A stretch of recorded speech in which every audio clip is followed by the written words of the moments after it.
Okay, resume करें। Project appraisal and risk. Risk की जब बात हो रही है तो रिस्क में बेसिकली क्या होता है ना सर, व्हाट इज रिस्क?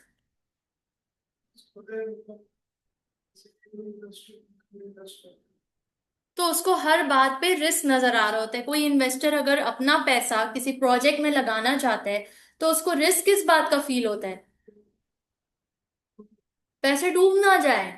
फिर उसके सामने तीन ऑप्शंस हैं, प्रोजेक्ट ए, बी, सी। मैं किस पे पैसा लगाऊं? तो रिस्क सबसे ज्यादा किस में है? फिर यहाँ पे तीन पर्सपेक्टिव्स आ गए कि कोई रिस्क अवर्स है जो बिल्कुल रिस्क नहीं लेना चाहता, बोलते हैं मुझे सेफेस्ट प्रोजेक्ट बताओ, सेफेस्ट इन्वेस्टमेंट बताओ। कोई बोलता है कि मैं रिस्क सीकर हूं, मुझे ऐसा प्रोजेक्ट बताओ जिसमें हाई रिस्क है, क्योंकि higher the risk higher the return, तो मुझे ज्यादा रिटर्न की ख्वाहिश है, तो मुझे नहीं परवाह, मैं लगाऊंगा पैसा। बताओ हायर रिस्क किसमें। फिर कुछ लोग होते हैं रिस्क न्यूट्रल, बैलेंस चलते हैं। वो बोलते हैं कि भाई ना इतना एक्सट्रीम इस तरफ जाना है ना उस तरफ जाना है। तो अब ये जो रिस्क असेस करना है फाइनेंशियल एनालिसिस में कि कौन सा प्रोजेक्ट कितना रिस्की है, तो वो हम अंदाजे से नहीं बता सकते। हमें उसके लिए कुछ टेक्निक्स बताई गई हैं। उस टेक्निक को सामने रखते हुए हम बताएंगे कि ये कितना रिस्की है और क्या इसमें हमें इन्वेस्टमेंट करनी चाहिए या नहीं करनी चाहिए। रिस्क और अनसर्टेनिटी में क्या फर्क? पहली बात, what's the difference between risk and uncertainty? Moizuddin. यार ये मक्खियां। उफ। रिस्क एंड अनसर्टेनिटी में क्या फर्क है? रिस्क आपका खर्चा है और अनसर्टेनिटी क्या है?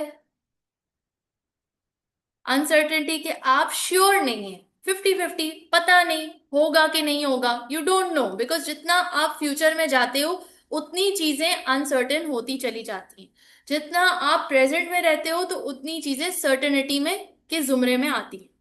अब आइए, रिस्क एनालिसिस टेक्निक्स में एक एक्सपेक्टेड वैल्यू है, एक प्रोबेबिलिटी एनालिसिस है, उनके ड्रॉबैक्स हैं और कुछ दूसरे मेथड्स हैं। वेरएज अनसर्टेनिटी एनालिसिस टेक्निक्स में सेंसिटिविटी एनालिसिस है, उसके कुछ ड्रॉबैक्स हैं और अदर टेक्निक्स हैं। तो आइए जल्दी से इसको देखते हैं। रिस्क और अनसर्टेनिटी में डेफिनेशन गो थ्रू नहीं कर रही, आप लोगों ने खुद से पढ़ना है, हमने डिस्कस कर लिया है इसको।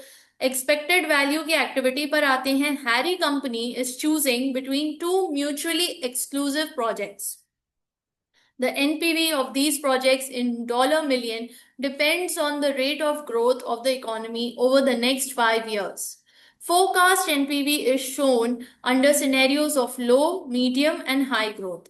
कह रहे हैं कि भाई दो सिचुएशंस हैं, या तो लो ग्रोथ होगी या मीडियम ग्रोथ होगी, और तीसरी सिचुएशन है कि हाई ग्रोथ होगी। चांसेस क्या है लो ग्रोथ के? 25%, मीडियम ग्रोथ के 50%, हाई ग्रोथ के 25%। एनपीवी कितनी है? पहले लो ग्रोथ में $1 मिलियन, दूसरे में $2.5 मिलियन, तीसरे में $4 मिलियन। तो अब हम क्या करें? प्रोजेक्ट ए का और प्रोजेक्ट बी, दो ऑप्शन है हमारे पास, दोनों में low growth, medium growth, high growth probability given है। तो हमें अब क्या फाइंड आउट करना है? Expected value. एक्सपेक्टेड वैल्यू अब हम किस तरह निकालेंगे? एक्सपेक्टेड वैल्यू बहुत इजी है, बहुत इजी है।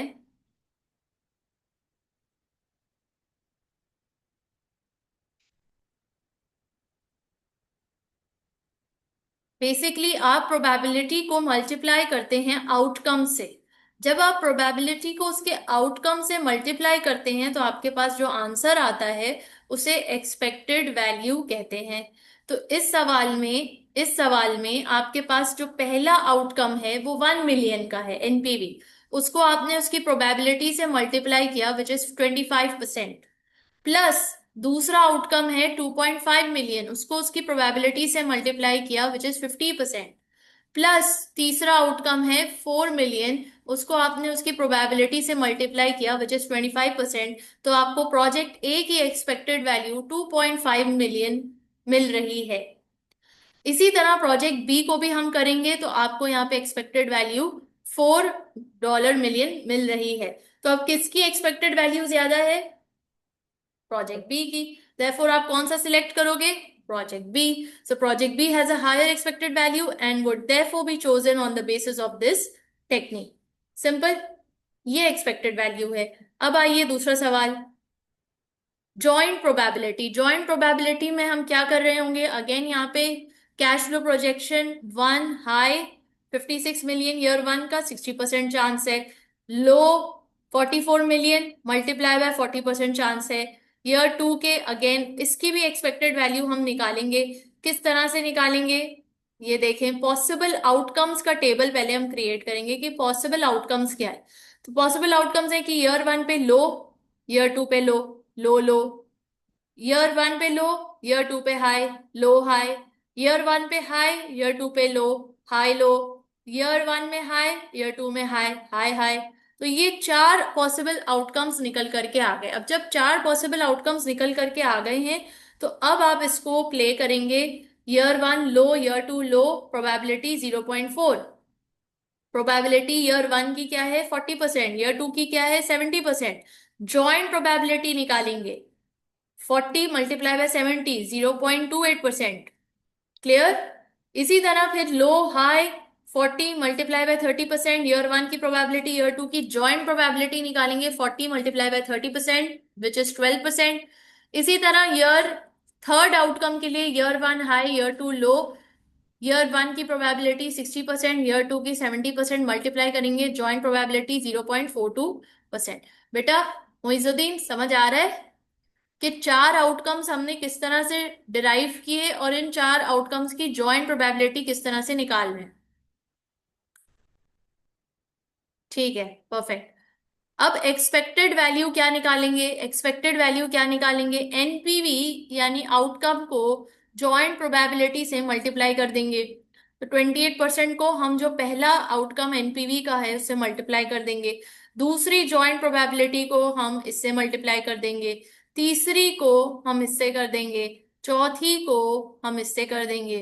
तो जब आप ये करोगे, मल्टीप्लाई करोगे, तो आपके पास एक एक्सपेक्टेड एनपीवी निकल करके आएगी। अब ये जो एक्सपेक्टेड एनपीवी है ये आपको बताएगा कि प्रोजेक्ट को लेना चाहिए या नहीं लेना चाहिए।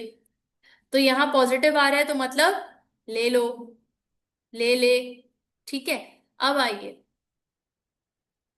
ये एक तरीका हो गया।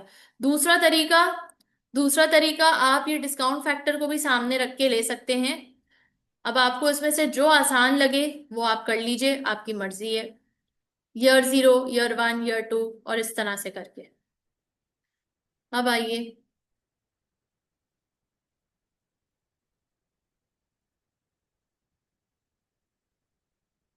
ये आपने घर पे करना है। प्रॉब्लम्स क्या है प्रोबेबिलिटी एनालिसिस की, नसर पढ़िएगा।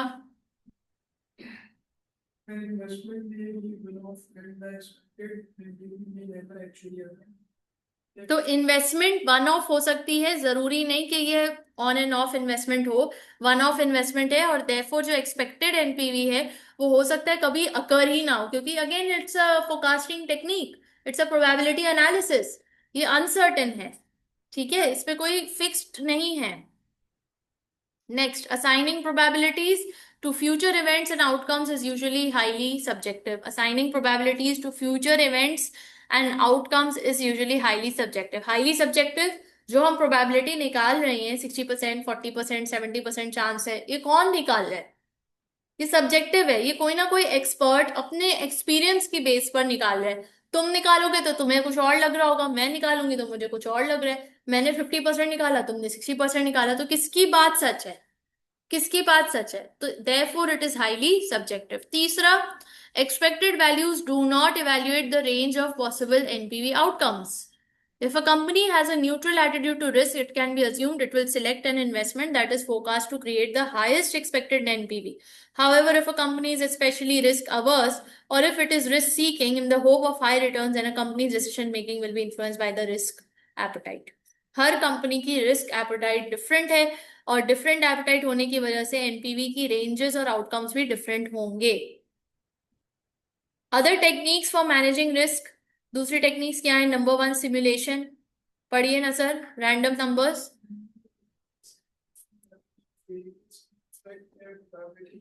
This is assessed on does the standard deviation of forecast LPV from repeated simulations and the probability of a negative LPV.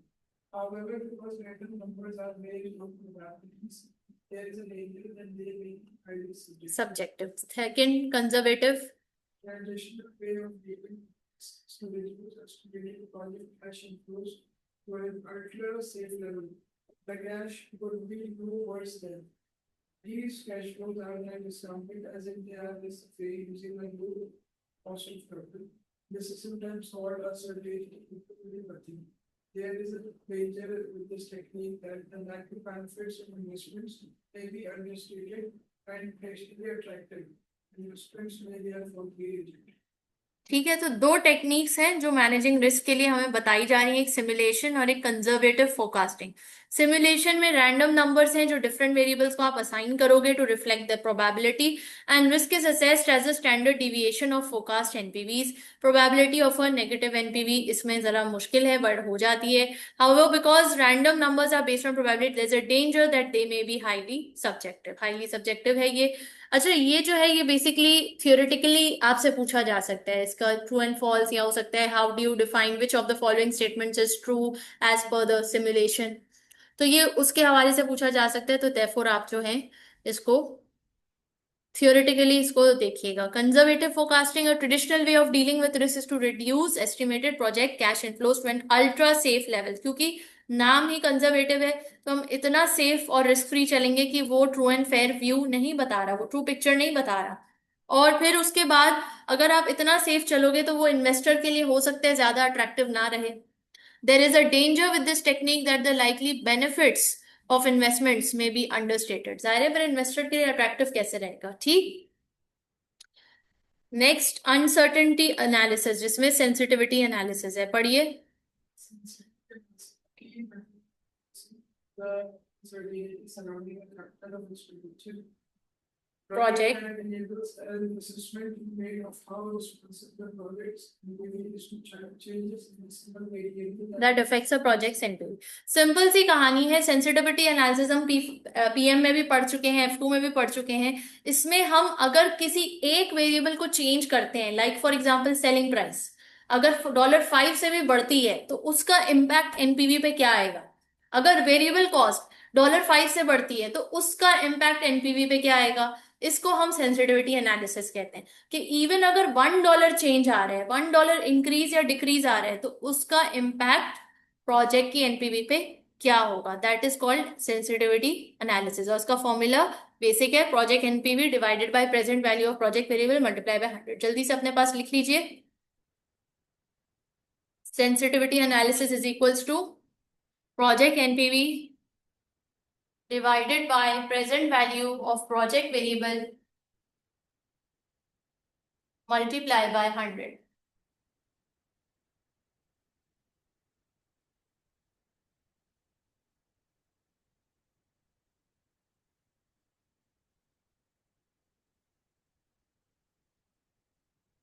ठीक है, नेक्स्ट इलस्ट्रेशन 2, सेंसिटिविटी एनालिसिस। ये जरा खुद से ट्राई करेंगे। Measure the sensitivity of the project to changes in initial investment. सिर्फ ए और बी मुझे करके बताइए कि अगर इनिशियल इन्वेस्टमेंट में चेंज आएगा तो सेंसिटिविटी एनालिसिस किस तरह निकालेंगे आप। सेम फॉर्मूला बस अप्लाई करना है, प्रोजेक्ट की NPV divide by present value of project variable. Project variable कौन सा है इधर, इनिशियल इन्वेस्टमेंट, मल्टीप्लाई बाय 100 करेंगे तो आपको पता चल जाएगा।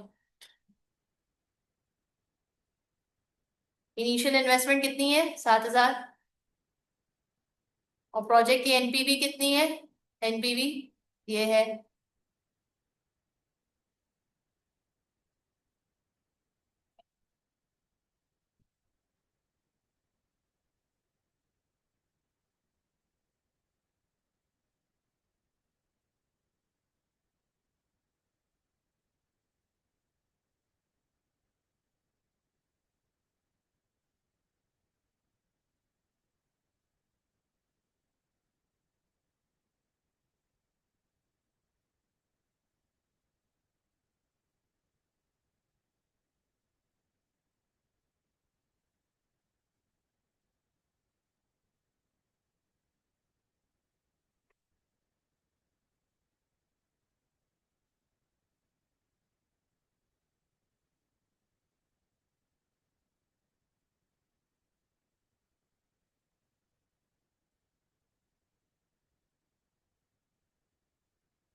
Sales volume.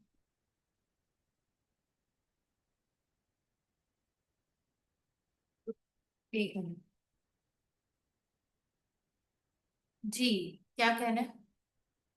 ये sales volume को present value of variable. Sales volume की प्रेजेंट वैल्यू नहीं, सेल्स वॉल्यूम की तो कोई प्रेजेंट वैल्यू नहीं होगी, सेल्स वॉल्यूम तो वॉल्यूम है।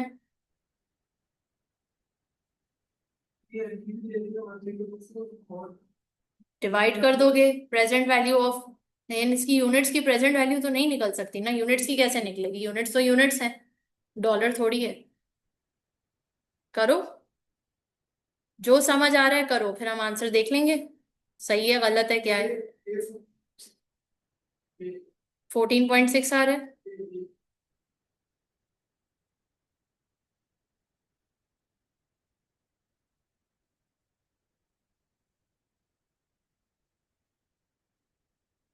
क्या आ रहा है भाई, इसमें तो डिफरेंट आ रही है चीजें, नहीं वो ये एक्चुअली, हाँ सॉरी, यहीं पे इलस्ट्रेशन है ना।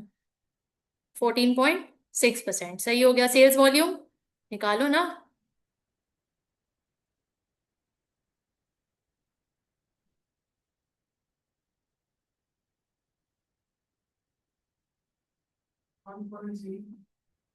1 point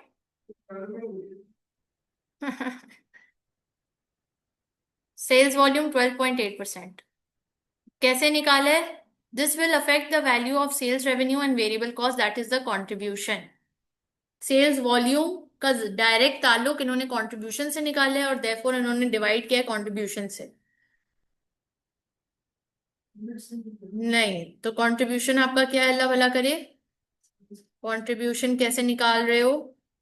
sales minus variable cost, ये सेल्स है, ये वेरिएबल कॉस्ट है, ये भी सेल्स है, ये भी वेरिएबल कॉस्ट है, तो उसका टोटल कर रहे हैं 3566।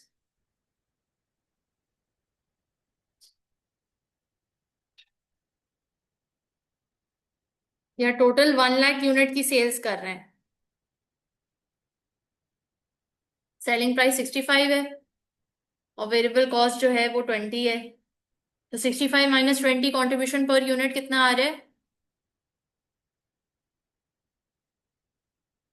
This project will only just provide the required investment return if sales volume is 12.8% lower than estimated, assuming all other variables are unchanged. 11,590 और 3,566, 11,590 कहाँ से आ रहा है बताओ ना, कैलकुलेट करो ना, कैलकुलेटर तुम्हारे हाथ में है मेरे हाथ में, करो जल्दी कैलकुलेट, किस तरह निकाला है मोइजुद्दीन? आंसर आया हुआ है आपका? 1024 डिवाइड बाई 7,000 मल्टीप्लाई बाय 100, ये तो 14.6% का आपने निकाला है ना। इनिशियल इन्वेस्टमेंट का, इसका बताओ सेकंड वाले का, सेल्स वॉल्यूम का कैसे निकाल रहे हो?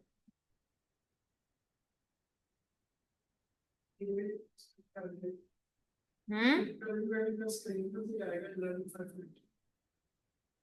सेल्स का नहीं आ रहा, सेल्स का बता रही हूँ ना कैसे आएगा, इसका कंट्रीब्यूशन निकालना है, सेल्स वॉल्यूम का कंट्रीब्यूशन निकालना है, present value of sales minus present value of variable cost, इन दोनों को टोटल करो कितना आ रहा है? 11 समथिंग आ रहा है, इन दोनों का टोटल करो कितना आ रहा है? जी, तो फिर ये वैसे ही करना है, 11,590 माइनस 3,566, तो 12.8% आ जा रहे हैं। अब आपको आइडिया हुआ किस तरह हो रहा है, सेलिंग प्राइस वेरिएबल कॉस्ट ये सब बहुत आसान है। फिर कॉस्ट ऑफ कैपिटल किस तरह करेंगे, IRR, projects IRR is 18.5% which is 10.5% above the cost of capital 8%, तो इसका अब आप इस तरह करेंगे 10.5% डिवाइडेड बाय 8%, 8% आपका कॉस्ट ऑफ कैपिटल है और 10.5% इज द इंक्रीज, तो फिर आपका इसमें 135% आएगा before NPV becomes negative. NPV के नेगेटिव होने से पहले 135% उसको चेंज होना पड़ेगा, तब जाके एनपीवी नेगेटिव होगी। क्लियर है? ये बहुत आसान टॉपिक है, सेंसिटिविटी एनालिसिस सिर्फ फॉर्मूला बेस्ड है, कुछ भी नहीं है। अब ये आगे वाले जो सम्स हैं ये आपने खुद से करने हैं, और यहाँ पे हमारा चैप्टर समाप्त होता है, कुछ भी इसमें एडिशनल नई बात नहीं है। इसकी other techniques to manage uncertainty, scenario building, payback period. Payback period से हम बखूबी अवेयर हैं। सिनेरियो बिल्डिंग क्या होता है? Analysis of the potential NPV of a project under different scenarios. Unlike sensitivity analysis, this can be used to show the impact of more than one variable changing, example market share and sales price। यानी कि आप different different scenarios पे play करेंगे और बोलेंगे अगर ऐसा हो गया तो, अगर वैसा हो गया तो, और अगर वैसा हो गया तो इससे अब आप अनसर्टेनिटी मैनेज करेंगे। लेकिन डेंजर क्या है? दैट द चोजन सिनेरियोज में बी अनरियलिस्टिक। हो सकता है जो सिनेरियो आप और मैं सोच रहे हैं वो बिल्कुल हकीकत से परे है। हो सकता है ना, आप और मैं सोच रहे हैं कि इंडिया पाकिस्तान की वॉर अभी हुई कि अभी हुई, मगर हो सकता है हकीकत से बिल्कुल परे है, हकीकत में कोई और इस चीज चल रही है अंदर खाने। ठीक है। So we are unaware of what's going to happen and we might end up creating a scenario which is unrealistic. Weaknesses of sensitivity analysis की क्या वीकनेस है? नजर पड़िए जल्दी से। सबसे पहली चीज है कि एक variable at a time he change हो रहे हैं। Number two, isolation is unrealistic. ऐसा होता नहीं है, हर फैक्टर इंटरडिपेंडेंट होता है। अगर एक चीज चेंज होती है तो दूसरी भी अफेक्ट होती है, तीसरी भी अफेक्ट होती है, चौथी भी अफेक्ट होती है। कोई एक अकेला सिर्फ चेंज नहीं होता। फिर इसमें कोई डिसीजन रूल नहीं है, ये आपके ऊपर है, आप एक्सेप्ट करो नहीं एक्सेप्ट करो। ये तो सिर्फ सेंसिटिविटी बता रहे हैं आपको कि कितना सेंसिटिव है एक फैक्टर या एक वेरिएबल किसी भी दूसरी चीज के लिए। ठीक हो गई कहानी। यहाँ पे हमारा अल्हम्दुलिल्लाह अल्हम्दुलिल्लाह पूरा एफएम का कोर्स कंप्लीट होता है। सिर्फ मैं चाह रही थी कि कुछ सीआरक्यूज दो चार आप लोग के साथ क्लास में करवा लें, मगर मैं सीआरक्यूज नहीं करवा सकती। अगेन मैं आप लोग को बता रही हूँ, मैं सीआरक्यूज कहने को तो करवा दूं, वो तो मैं अभी भी खड़े होके करवा दूं, बट मैं नहीं करवाना चाहती इस वक्त, इसलिए क्योंकि मैं चाहती हूँ कि आप लोग अपनी खुद तो कुछ स्टडी करके आओ ना।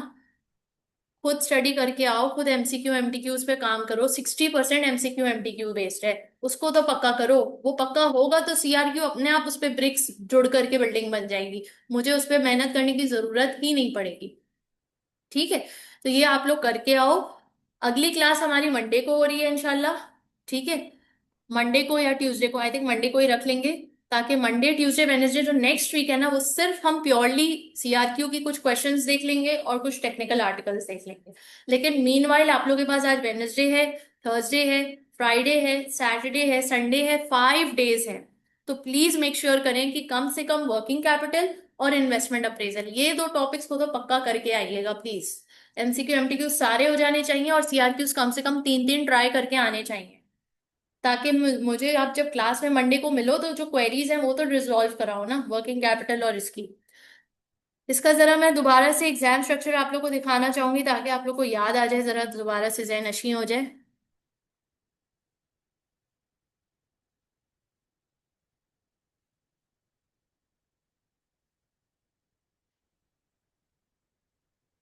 ये देखें, section A 15 objective test questions, 2 marks each, 30 marks का ये होगा। Section B 3 mini case study questions with 10 marks each, ये 30 मार्क्स का ये होगा। और 20 मार्क्स के कंपलसरी 2 क्वेश्चंस होंगे। देख लें, यहाँ वर्किंग कैपिटल मैनेजमेंट एरिया से आएगा, इन्वेस्टमेंट अप्रेजल एरिया से आएगा, और तीसरा जो है वो बिजनेस फाइनेंस के एरिया से आ सकता है। ठीक है। तो आपने मुझे मंडे तक एटलीस्ट ये दोनों पक्का करके लेकर आना है। और अगर आप लोग को टाइम मिले ज्यादा पढ़ने का तो बिजनेस फाइनेंस भी जरा गो थ्रू करके आना, ताकि हम सीआरक्यूज बेसिकली इन तीनों को ही जरा कर लेंगे मंडे ट्यूसडे और वेनेसडे वाले दिन। ठीक है, इसी को फोकस करके जरा सीआरक्यूज पे नजर मारेंगे। ओके। मगर घर से कुछ 3 3 सीआरक्यूज खुद ट्राई करके आना फ्रॉम ईच टॉपिक, ताकि फिर जब आओ तो फिर कुछ आपके पास भी हो पूछने के लिए, मेरे पास भी हो कुछ नया सीखने के लिए, बताने के लिए। ठीक है। नहीं तो फिर मैं यहाँ आके बता के चली जाऊंगी, आप लोग यौन करोगे, आप लोग लिखोगे, बस चले जाओगे घर। तो सीखने का अमल नहीं होगा। तो मैं, आप कुछ करके आओगे तो यहाँ से मजीद कुछ सीख करके जाओगे। ठीक है। क्लियर है? कोई सवाल यहाँ तक? मोइजुद्दीन, कोई सवाल, कोई क्वेश्चन? मंडे को आप आ रहे हो ना ऑन साइट या नहीं? मुझे कुछ पता चले आपके बारे में। क्या सुन रही हूं मैं? जून अटेम्प्ट नहीं दे रहे हो? आ जाऊंगा मैम, ठीक है भाई, आ जाना। ओके जी, ख्याल रखो। अल्लाह हाफिज। एक तो तुमने माइक ऑफ किया हुआ है, पता नहीं क्या दुश्मनी है तुम्हारी मुझसे। तो सिलेबस छूटा है वैसे। एफएम का